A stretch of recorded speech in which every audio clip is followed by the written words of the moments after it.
Yeah, I mean, we got double Taros in winners finals. Like that's big. You know, we got something that you and your buddy hop into rank 2v2 queue and you're saying, man, what do we want to do? We just lost to like double Orion spam and S-Sig. Like how do we come back from that? And then you pick double Taros and you say, you know what, we're gonna ball out. And now it has evolved from just being like that kind of meme pick you do when you're, playing around. Now we're in the top three of a tournament and we have the bull going crazy. Yeah, Taros used to be like that pub stomp legend that like people in gold and people in platinum, no disrespect to those players, we love all those players at every skill level, would get mad about. They'd be like, I'm tired of Taros spamming in my games. And then all of a sudden Taros became a great character in twos, and then due to Hammer's dominance and Axe's dominance also became a solid character in ones. Not the most picked by any means. There are definitely better characters than Taros out there, but still, definitely not a meme pick anymore. Taros is an extremely solid character, and you could do a lot worse than picking Taros. I mean, yeah, I mean, just take a look at it already. Nice Sayer coming out from Stardeath here. We have Lopes kind of looming in the back here. He hasn't really gotten a hit in a while. He almost loses his stock there. He should be able to recover if he dodges. Yeah, no one's going to go out there and ground pound him, but there we go. That's a punish. Blue team trying to get their foot in here. Fiend needs to pick up that weapon, gets it snatched from him, and gets Sayer trying to grab the other weapon spawn. We are here on Shipwreck. It was between Shipwreck and Mammoth, and they chose Shipwreck. The couple of Taroses coming up early on in this game, getting a lead here. Stardeath is in pretty decent. Oh, I'm surprised that actually knocked out off the top with as high the ceiling is. They get the full wipe, and we are dead even. Only a weapon toss changes the damage here between all these players. Here we go. Sayer comes out from Fiend. Another one's gonna go ahead and hit Stardeath. Stardeath trying to fight their way in. We have double Hammer versus double Axe right now. That's the matchup we're dealing with here. There's gonna be a lot of falling nairs coming out from Team Blue, trying to cover themselves on the way down. But man, this is hilarious. To be honest, watching this, it's just swinging those big weapons around. Nice little double hit nair coming out from Balthazar and both members of the blue team. That weapon toss might confirm this knockout. Fiend is going to hit him up and most importantly, hit him away. Nice. It hit him like straight up and to the right a little bit, so it didn't hit him towards Stardeath and Lopes, where they could then counter punish off of the stun from Fiend's nair. So that was great positioning from Fiend. Beautiful wipe there. Nice follow-up. Here we go, a Sayer to go ahead and try to equalize things a bit. They do need to stomp Sayer and a Balthazar, and as I say it, it rings true. We have ourselves a tie match across the board. Fiend trying to grab a weapon, has an axe in hand. Looks like we're going to have quite a mix of between the axes. There we go, the spear. Balthazar getting a good conversion on a Stardeath. Stardeath just took so much damage within the span of like 10 seconds that this game has been swung so heavily. Oh my goodness. That started with Balthazar hitting. Fiend missed his follow-up, but in came the recovery from Lopes, maybe to interrupt what was going on, maybe to hit Fiend away, but it ended up knocking out Stardeath, and because of that, game one is going to go to Balthazar and Fiend. Yeah, that was... I felt like, I mean, even looking at the damage, right? Balthazar with 547, everyone else kind of around like 450, 460-ish range. You can tell that Balthazar was getting a decent chunk few hits in, nothing too crazy, but he was definitely landing more blows than everyone else. But otherwise, that game was pretty even all overall. You know, came down to the last stocks. Granted, it just seems like for the red team, they're having an easier time finding KOs than the blue team, and that's a little weird to say, right? You have Taros, he hits hard. His Sigs definitely are no joke. They send you packing, but getting them to connect is the difficult part here, and I think part of that is due to just how fast Bryn can move. Can also be the consistency that Bryn has in knocking out versus Taros. Like, yeah, if you hit an axe recovery on the edge and the bottom side hits, like you'll knock out earlier with Taros, or if you hit a big signature. But also you have like nair recovery on Spear that both players have because they're playing Bryn. You have D-Light Cider that they're both finding consistently. You have just raw recovery, which on Spear is a safer move to throw out, and you'll find more knockouts with it than you might necessarily find on Axe. Oh, nice. That being said, though, the blue team also does have really consistent kill options. I wouldn't consider the side signature to be the most consistent thing to hit, but they do have everything that Hammer brings to the table. Stomp side air, stomp dare, incredible move on nair, all of the stuff on the edge that Hammer can throw out from the recovery to weapon tosses. And the Terroses, man, they're going up early in this game, and with how close last game ended, it might just be who gets the lead in the beginning.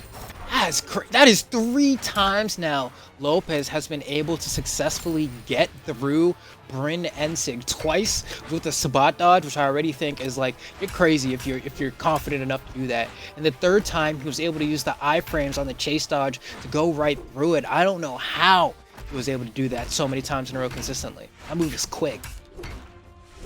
But at least in terms of the spot dodge, when you hit, you go for the 2 different swipes. But if you don't hit it, it just goes for the 1 swipe. So you don't have to worry about necessarily all of those active frames of it if you spot dodge through it. It's not like you're trying to spot dodge a Bryn Spear down signature, because, I mean, yeah, good luck. If you don't already know, that's a bad idea, dog. That's like putting 6-9 onto Locked Up Part 2 by Akon. Oh, man. I was like putting 6-9 on anything. That's true. Like, that's true. I don't even need to be that deep. Just like 6-9, bad idea. Here we go. Lopes going ahead and losing his stock now. Red team actually on the back foot as Lopes has a completely fresh stock. Stardeath still on his 2nd. You can see he got interrupted during a Taros down sig there. The get off me tool that Taros has. And there it is. Nice work coming out from Fiend's axe on the left side. Hit a nice 3-piece. Ended with the ground pound. 2-piece came out from Stardeath. He didn't get the option to put the 3rd one out. Balthazar came in, knocked him out. Oh, man, look at all of the axe swings that are making contact everywhere. It's pure chaos. Even some friendly fire coming out from Stardeath, who side airs Lopes. Fiend dodges through the weapon toss, but he didn't have enough to get back. And it goes to the Terroses, who had 3 stocks to their name. Yeah, that was a turnaround if I've ever seen one. The Terroses definitely, I would say, they landed more signatures that game. You saw some side sigs connecting. We even saw, I don't remember if it was Stardeath or Lopes, but one of them got a side signature where they hit their teammate even, but because your teammate receives less knockback than the opponent does, he survived while the opponent got KO'd. So, you know, kind of making use of, is this trade worth it in our favor if my teammate takes some damage, but overall, the message is good? No character swaps whatsoever. We have a double character winners finals on both teams. That's got to be somewhat rare. We don't necessarily see too many double characters in 2s. We see actually probably a lot of them are double Terroses or double Bryns, but rarely do we see them at the exact same time. I feel like other than these 2, it might be like a double Ulgrim or something, or double Bodbar. Yeah, or double Bodbar, yeah, definitely. That's kind of it. Oh, that is a bad insig to hit on Lopes. Stardeath comes in, completely knocks Fiend away. Lopes touches the wall, resets, goes under, and somehow is going to escape from all of that. Lead is going to go to the Terroses yet again. And there we go. Another moment where Stardeath is just proving the ends justify the means, but just like that, double side signature coming out from the Bryns. They're just letting these signatures fly. D-Light recovery goes for the exhausted recovery. Not quite going to land on Balthazar. Now Stardeath does have that axe in hand. Can go ahead and start fishing for that final blow again. You can see Fiend whittling away. Balthazar trying to be a bit in the air. Wow, I like that he didn't fast fall that down air there. It saved him from getting blown up from the Taros down sig. And a D-Sig came out and Fiend was there to punish it as well. So they're getting more damage onto Lopes. Big side air is going to knock out Balthazar. Weapon toss is coming up. Throws away the hammer to pick the axe up. That's the weapon he wants here. Spawn comes in. Balthazar comes in. Grabs an axe. 4 axes on the field. Neutral light. Putting Stardeath into the yellow. 1 or 2 more hits. That neutral light from Lopes puts Stardeath into the orange. The Terroses are behind in damage. Oh, the back side of that. Again, like you said, it depends where you hit in that animation to choose where they actually go. You like to hit the top of it, but sometimes it's the back side. Oh, man. It's getting tough all of a sudden for the blue team here. They're both in the red. You can see Fiend spamming that spear ground pound, covering such a wide range, especially when you're off the stage like that. All you can really do is dodge through it. It can be very difficult to punish. But there we go. That's going to be a neutralized send Fiend off stage. Lopes does end up going down. Stardeath, though, still barely hanging on his second stock there. A little bit surprising, though, that on the edge, when Fiend was throwing out those ground pounds, that he wasn't going for the dare. Because he's really good as a long time spear player of using those dares on the edge, especially when his opponent is in red and just nailing those like a surgeon. But I guess he didn't go for those there. He was maybe trying to bait out the dodge or what, because he did pull out of the ground pound sometimes early. And we are basically even in stocks. But Stardeath is extremely damaged, and now Lopes getting closer and closer to red, definitely favoring the red team. Nice. That recovery is going to turn it 3 stocks to 2 in favor of blue, but the health still favors the red team. You can see Stardeath there. He knew Fiend was out of options. He tried to spot dodge the weapon throw and catch Fiend with the down sig, but Fiend, once again, not choosing that fast fall, wouldn't fall into the down sig. And now Stardeath is all alone here as Lopes just gets escorted out of the map. He has to make this 2v1 here. Team Taro's kind of hurting here. I have a lot of damage that needs to be done. Double D-Light. I thought he was going to pass him. I thought he was going to grab to cancel D-Light right there. Just get a triple D-Light into a Sarah there, but no, just getting their damage where they can. Stardeath, he gets caught again. There'll be a lot of damage that's going to be taken. Now that's interesting that Fiend went for the 2-piece. He went for the sidelight nair, which he can hit true. In came Balthazar, who Fiend wasn't going to have another true option. He was going to have to go for a dodge read, so he backed up from that and was handing it off to Balthazar. Gravity cancels sidelight nair.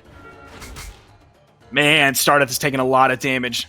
This looks... Oh, man, the double weapon toss. Those axes can cover so much territory, and the red team is going to take it. In Game 3, they're going to go up 2-1 in this set so far as we move on right into Game 4. And I love that it's kind of like it's a very basic mix-up, right? Where you start charging your weapon throw, and you as a person who wants to avoid the weapon throw start thinking, crap, when am I going to dodge? Or the charging it's going to come so fast, and I'm so close to the weapon throw that I don't know when I need to throw this dodge. So they just, charge it up, and then they throw it the other way so it can bounce off the wall once they've successfully baited out the dodge. They both had the same game plan there, both thinking on the same level, because what they could have very easily done is one of them could have thrown it immediately to force out the dodge, and the other one could have covered the other side, but they were both already thinking one mind game deeper than that.